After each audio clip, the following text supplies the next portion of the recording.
For 30 years or so, Wisconsin has been known as RBU and has housed a castle full of great offensive linemen through the years. They've had a tough, physical approach on the offensive side of the football. All of that is about to change, and change is good. It's a great time to subscribe to the channel if you haven't already. Big Ten football content every single day. Always crush that like button to spread the word of Big Ten Ted to the masses. I grew up an hour north of Madison, Wisconsin. Every Saturday I turn on the television. I see great running backs in the backfield. I see them line up behind a fantastic offensive line, and they run the ball, and they run it again. And Wisconsin has never really had, outside of Russell Wilson, at least in my lifetime, they've never really had great quarterback play. All of that is about to change. Now, you look at how they've been playing offense. Look, that has worked, right? Big Ten titles, they've won Rose Bowls. It has worked for a period of time. I think one thing that we found out over the last few years, it ain't working no more. A change, and a big change, was needed. I think Chris McIntosh realized that when he went out and he hired Luke Fickell, and I think Luke Fickell realized that when he went out and he brought in the magic man, Phil Longo, as the offensive coordinator. So, when you kind of break down this big offensive transition and this big offensive change, coaches are great, right? What Phil Longo has done at the University of North Carolina has been great. We'll get into that as we progress through the video, but it's all about personnel. Personnel is what wins games or loses games, and it's personnel that could really take the Wisconsin Badgers to the next level. Transfer quarterback Tanner Mordecai.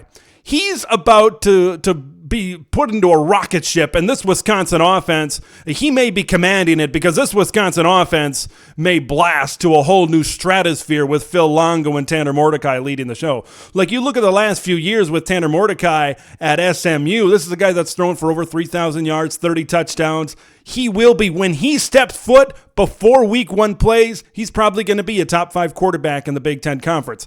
This is the talent at quarterback that Wisconsin fans really haven't seen since maybe Russell Wilson. Like, you look at the quarterbacks since Russell Wilson. You look at Joel Stavey. You look at Alex Hornibrook, you look at Jack Cohn, and you look at Graham Mertz. Now, some of those guys had decent years, like you look back to Jack Cohn in 2019, leading his team to the Big Ten championship game.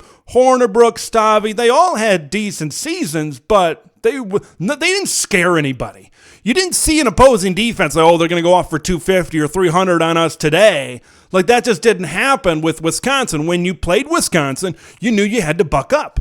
You knew you had to be good on the defensive front. You knew you had to defend the run. All of that is about to change with Phil Longo's scheme coming in here at the University of Wisconsin from the University of North Carolina. So, and we're talking about personnel. We know Tanner Mordecai is going to be a great quarterback. What about beyond that?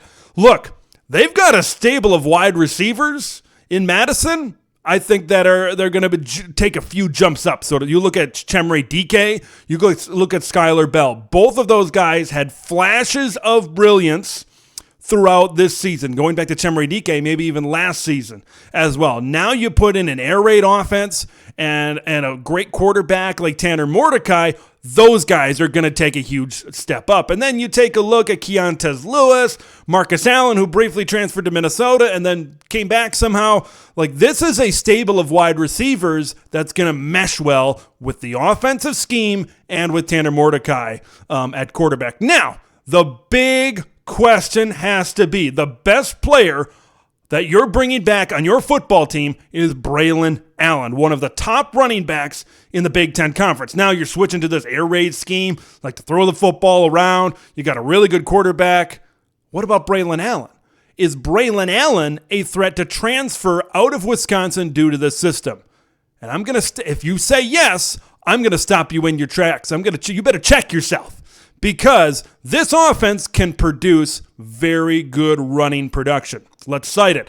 2020, North Carolina had a great offense, top 10 offense in the country. Sam Howell was their quarterback, right? Great quarterback right there. But that offense, even though Sam Howell threw for over 3,000 yards and 30-some touchdowns, it had not one, but two 1,000-yard rushers. Javonte Williams and Michael Carter both rushed for 1,000 yards that season. So if I'm Braelon Allen, I'm looking at this and I'm saying, I think this could be an advantage.